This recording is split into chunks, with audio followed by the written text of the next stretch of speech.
아침 하나님과 함께 누리는 하늘의 양식 오늘 만나. 제21장. 이스라엘 사람들이 미스바에서 맹세하여 이르기를 우리 중에 누구든지 딸을 베냐민 사람에게 아내로 주지 아니하리라.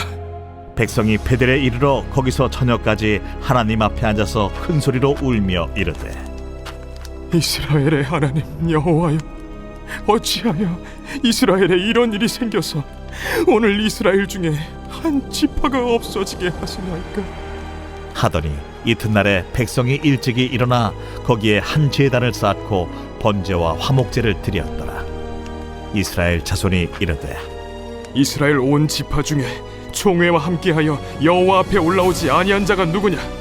이는 그들이 크게 맹세하기를 미스바에 와서 여호와 앞에 이르지 아니하는 자는 반드시 죽일 것이라 하였습니다. 이스라엘 자손이 그들의 형제 베냐민을 위하여 뉘우쳐 이르되 오늘 이스라엘 중에 한 지파가 끊어졌도다. 그 남은 자들에게 우리가 어떻게 하면 아내를 얻게 하리요?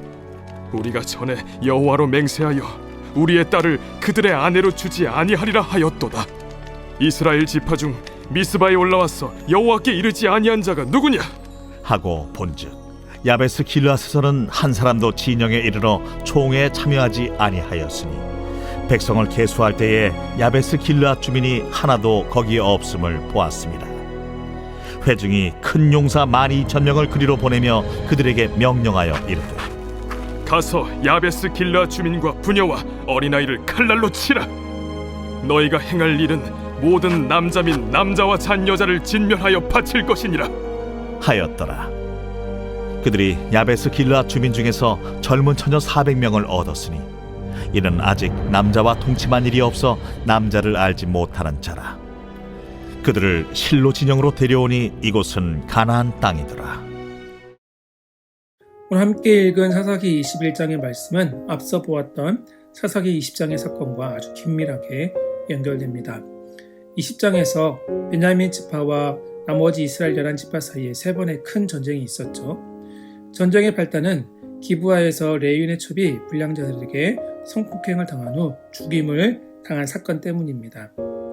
베냐민 땅 기브아의 불량자들을 벌하기 위해 범죄한 불량자들을 내줄 것을 요구했지만 베냐민 지파는 이를 거부했죠.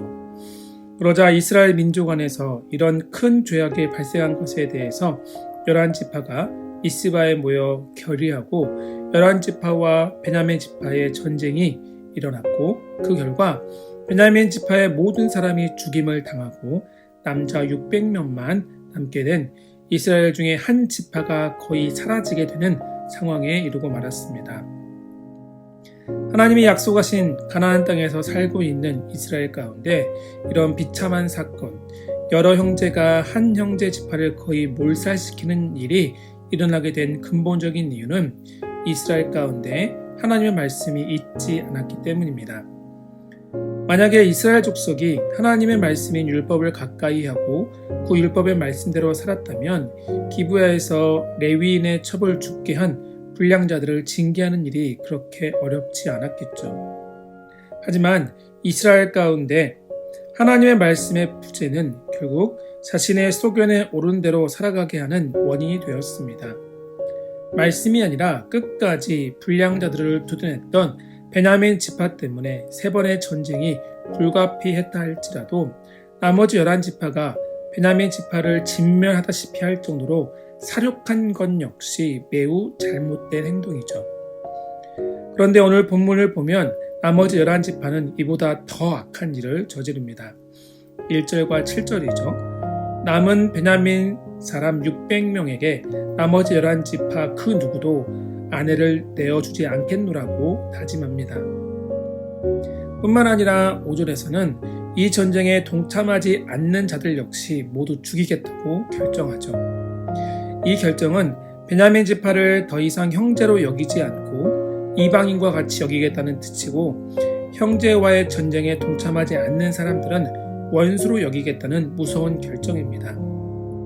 이 결정한 뒤에 이스라엘은 요단강 동편 갓 지파의 야베스 길르앗 사람들이 자신들과 함께 베냐민 지파의 전쟁에 동참하지 않았다는 것을 발견하고 큰 용사 1만 2천 명을 데리고 야베스 길르앗 사람들을 쳐서 모두 진멸하고 처녀 400명만 데리고 실로로 돌아옵니다. 오늘 본문의 내용에서 우리는 하나님의 말씀의 부재가 각 개인과 공동체의 삶에 어떤 결과를 가져다 줄 수 있는지 너무나 분명하게 알 수 있습니다.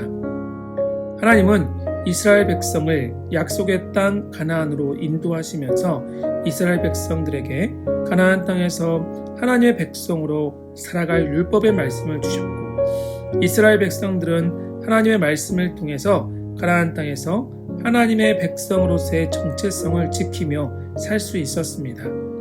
하지만 하나님의 말씀을 버리고 가나안 땅에서 이방인들과 구별 없이 살았던 이스라엘 백성들은 인간적이고 세상적이며 가나안의 가치와 사고방식으로 모든 일을 판단하고 결정합니다. 심지어 자기 동족을 죽이고 멸하겠다는 결심을 하면서 하나님 앞에 번제와 화목제를 드리고 있습니다. 본래 번제는 하나님 앞에 헌신을 다짐하는 제사고, 화목제는 하나님 앞에서 서로 용납하고 하나가 되는 의미의 제사이건만, 이스라엘 백성들은 오히려 제사를 드리며 형제를 저주하고 죽이기로 맹세하고 있습니다. 또한 베냐민과의 전쟁에 동참하지 않았다는 이유로 야베스 길르앗 사람들을 비참하게 진멸한 이스라엘의 행동에는 사랑과 용서와 포용은 찾아볼 수 없고, 자신들과의 뜻을 함께하지 않는 자들은 원수로 여기고 분노와 복수를 행하고 맙니다. 이렇듯 하나님의 백성 이스라엘이 하나님의 말씀을 버리고 자기 생각대로 옳은 대로 살아간 결과 가나안 백성과 같이, 아니 가나안 백성들보다 더 비참하고 조약된 삶을 살아가게 된 것을 기억합시다. 사랑하는 여러분, 하나님은 우리를 하나님의 백성으로 부르셨습니다. 죄인인 우리를 예수 그리스도의 피값으로 구속하셔서 하나님의 자녀로 삼으시고 우리가 하나님의 백성으로 살아갈 수 있도록 말씀을 주셨습니다. 신구약 성경 66권, 하나님이 주신 이 말씀은 우리의 삶의 목적과 방향, 죄 많은 이 땅에서 하나님의 자녀로서 예수 그리스도의 제자로서 어떻게 살아야 할지를 가르쳐 주십니다. 말씀의 부재가 이스라엘 백성 가운데 어떤 삶을 살게 했는지를 교훈 삼고, 하나님이 우리에게 주신 약속의 말씀을 굳게 붙잡아 우리의 신분과 정체성과 삶의 목적과 방향을 가르쳐 주시고, 말씀으로 우리와 동행하시는 하나님을 만나는 오늘 하루가 되길 주 이름으로 축원합니다. 하나님의 말씀을 가까이 하고 그 말씀을 사랑하며 말씀대로 살아가는 저와 여러분의 오늘의 하루의 삶이 되길 소망합니다.